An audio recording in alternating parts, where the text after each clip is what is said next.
वे कहते हैं सब ठीक है, और उसी वक्त किसी माँ की गोद से न्याय छीन लिया जाता है। कहीं एक कथित मुठभेड़ सवालों से पहले ही फैसला लिख देती, कहीं उबलता हुआ पानी किसी स्त्री के शरीर पर यूं पड़ती है जैसे समाज की आत्मा पर फेंका गया हो। 13 बरस की बच्ची जिसे किताबों और सपनों के बीच होना था, वह दरिंदगी के आंकड़ों में बदल दी जाती है। एक और परीक्षा को योग्यता का पर्व कहा जाता है, दूसरी ओर पेपर बिकते हैं, भविष्य लीक होता है और मेहनत की स्याही भ्रष्टाचार के पानी में बहा दी जाती है। किसी छात्रा की मौत पर मोमबत्तियां जलती है, हैशटैग चलते हैं, फिर शहर अपनी सामान्य गति में लौट जाता है, जैसे इंसान समाचार हो। मंदिरों की घंटियां आस्था का संगीत है, पर आस्था के नाम पर जुटाया गया हर अंश जनता के विश्वास की अमानत भी है। यदि कहीं उस अमानत पर सवाल उठे तो जवाब पत्थरों से नहीं, पारदर्शिता से दिया जाना चाहिए, क्योंकि भगवान को सोना नहीं, सच चाहिए। खैर, भगवान के घर में भी क्या सुरक्षित है, अब तो राम लला को भी धोखा देने वाले कुर्सियों पर दिखते हैं।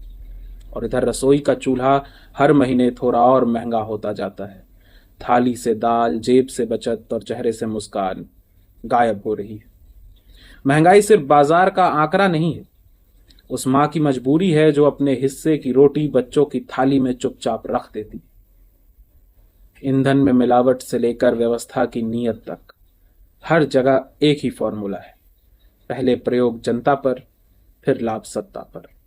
ये कैसा देश बना रहे हैं हम, जहां अपराध से ज्यादा उसकी खबर की उम्मीद छोटी है, जहां संविधान की प्रस्तावना दीवार पर टंगी रहती है और न्याय फाइलों में दम तोड़ता है।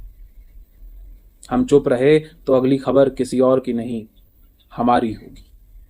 इसलिए लिखना पड़ेगा, बोलना पड़ेगा और पूछना पड़ेगा।